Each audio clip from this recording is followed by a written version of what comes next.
Painter from Seville by Sonya van de Graaff. This is a historical novel set in 1512 Seville during the Spanish Inquisition. Our main character, Francisca, is a young woman. She's a painter living in Seville. She's a Renaissance painter in a time where women aren't really renowned painters, but her mother was a painter and taught her how to paint. She gets an apprenticeship at her local church, working under this Roman painter, and she falls in love with his wife, or girlfriend. I think they're not legally married, but they're basically married. Aside from the romance, Francisca is a young unmarried woman. She's living with her mother and taking care of her ailing mother. Her father died mysteriously when she was a girl, and ever since then her mother has been basically comatose with PTSD. She just lays in bed and doesn't speak and doesn't do anything. So she's staying with her mother, obviously doesn't want to get married, isn't too sure about what she really wants to do with her life. She likes to paint. Not a lot of thought has been put into her future. She doesn't really have like a purpose beyond, her day-to-day life. But she gains a purpose because this is a book about the Spanish Inquisition, which I knew almost nothing about going into this. So that improved the experience for me. There's the plotline about her father's mysterious death and how she wants to find out what happened. And I was thrilled. I was gripped. I was like, how could I possibly know what happened to her father during the Spanish Inquisition? How could he have possibly died? And then about 70% of this way through this book, I went to Google and typed in, what was the Spanish Inquisition? And then after reading a paraphrased summary of a Wikipedia article about 2 sentences long, I realized that I probably could have guessed how her father mysteriously died during the Spanish Inquisition. But I didn't know, so I had a great time. Sometimes it pays to be stupid, kids. So there's a cool mystery with her discovering like her family history that has been hidden from her. She has an uncle isn't he an archbishop or he's a cardinal maybe? I don't know how religion works either, so they're very Catholic. Obviously, it's the Spanish Inquisition. I'm gonna assume you know what the Spanish Inquisition is. I didn't, but you probably do. So she learns about her family history. You can probably guess what it is. There's some political rumblings. There's some political turmoil. And Francisca and Isabella, her lover, have to, they join like a social justice cause, the insurgents, and, try to right the wrongs of the time. So I can't attest to the historical accuracy of the novel because I'm an idiot, clearly, but I will say that it felt authentic. There was nothing that seemed like totally out of place. The characters didn't speak anachronistically. The worldview felt nice. There's like some cool sections about how Francisca's world is actually quite small. She walks this same route every day. She lives in like this palazzo, and she lives near the church, and since her uncle's a cardinal, she goes to the church a lot. She works in the church, and basically like this little section of her neighborhood is like her whole world, and she really has no reason to venture outside of it. And so you get this sort of not claustrophobic but quite limited worldview and perspective, and Francisca's very shaped by that. And over the course of the novel, her horizons broaden a bit. Like she goes to these insurgent meetings. Isabel invites her out to like this nightclub where they go see performances, and then later in the novel they travel beyond Seville and things like that. So her world grows as her mind grows, and her perception of what her life can be grows. She starts as a very, very simple girl. She ends in a much more worldly place where she's much more confident in herself, and she knows way more about who she is and what she wants and what's going on in the world and things just outside of her experience and her peripheral. And she knows more about her history. She knows more about the injustices of the world. So it's really nice character growth. It's definitely very obvious character growth. She is not the same person as she was in the beginning, in a good way. I also really liked the artistic aspect to this. I'm not an artist. I am not an art expert by any means, but I did take some art history classes, and like this really brought me back. I felt like I was in college learning things and hearing all the technical terms and the way they brush their paints and the way they think about thematics. That felt very much like an art history lesson. They paint all of these religious scenes, but there's always iconography too. And still meeting certain symbols represent certain things. And as painters, they're very aware of this. And she can look at another artist's work and see exactly what they're going for. And the differences in style. She studied Leonardo da Vinci.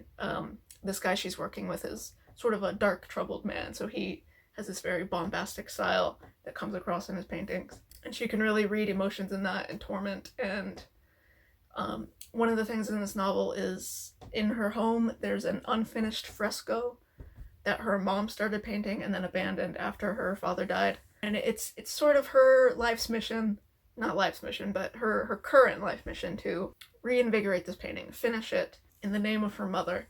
And it clearly holds like family histories, like the figures, they're literally her family, but there's also like religious references, and the way certain people are placed in the frame denote like a meaning that Francisca has to decode and be like, why did my mother depict that person that way?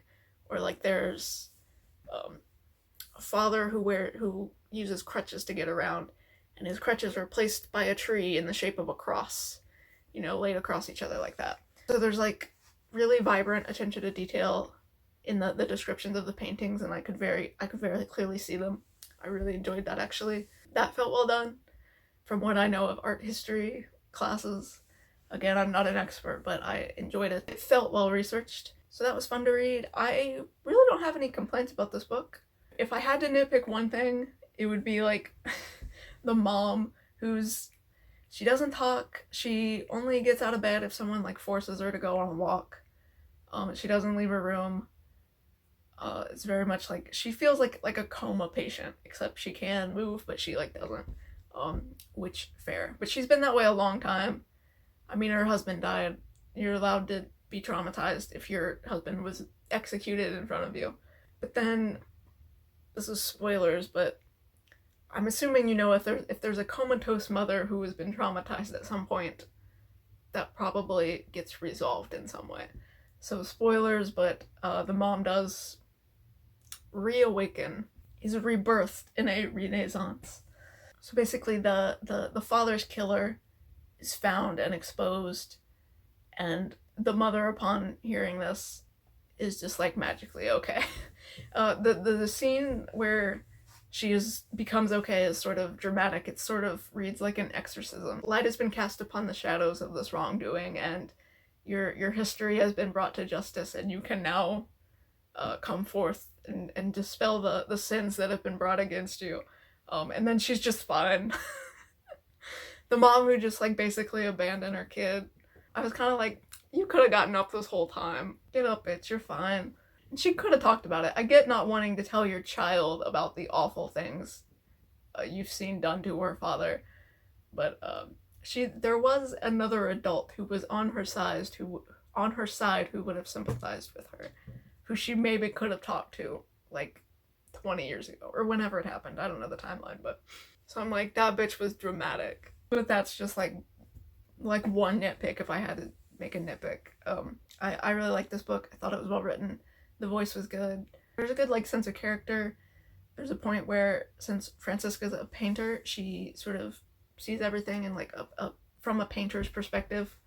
Another character is teaching her how to navigate by the stars at sea. He explains that to her in terms of painting, like you have to look at the light and the shadows, and that denotes what time of day, and follow the sort of imaginary lines. Draw a line through the moon, and that at this point it points south and whatever. I'm also not a sea captain, but he explained that to her in painterly terms, and then she understood it that way.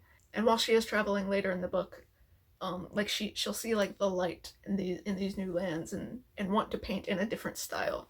Like she sees the world through a painter's eyes. The ending's good. The ending's hopeful. There's a lot of change. Yeah, good book. I liked it. I gave this 4 stars, just because I'm not like a history girly. If you're really into historical novels, this is probably like a 5-star read. Again, I didn't really have any complaints with it. Just for personal preference, I'm not gonna list it as like my favorite 5-star read of all time, But I thought it was a good book. Also, the cover, that's literally Jodie Comer. You cannot tell me that this isn't just a picture of Jodie Comer. Like, am I crazy? Like, it's Jodie Comer with red hair and a slightly wonky eye. That's Jodie Comer.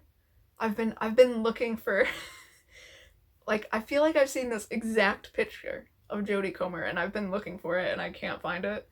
But that's literally Jodie Comer. That was part of why I read this book. Even though I'm not really into historical novels, I'll read anything with lesbians, and I'll apparently read anything with Jodie Comer on the cover. So tell me I'm not crazy. Is this just a picture of Jodie Comer that the artist used as a reference? I guess that's a nod to Francisca uses her lover Isabel as like a reference for the Virgin Mary, or is it Mary Magdalene? Whatever, one of the Marys she's painting. I think it's the Virgin Mary. So maybe, that's her muse. Maybe the cover designer for this used Jodie Comer as a muse, which valid. I understand. But yeah, good book. That's it. If you want a historical novel set during the Renaissance or the Spanish Inquisition, if you know what that is. If you don't know what that is, it's fine. I don't know anything about Spain or history or art. I knew a little about art, but not really. Yeah, liked it anyway. Good book.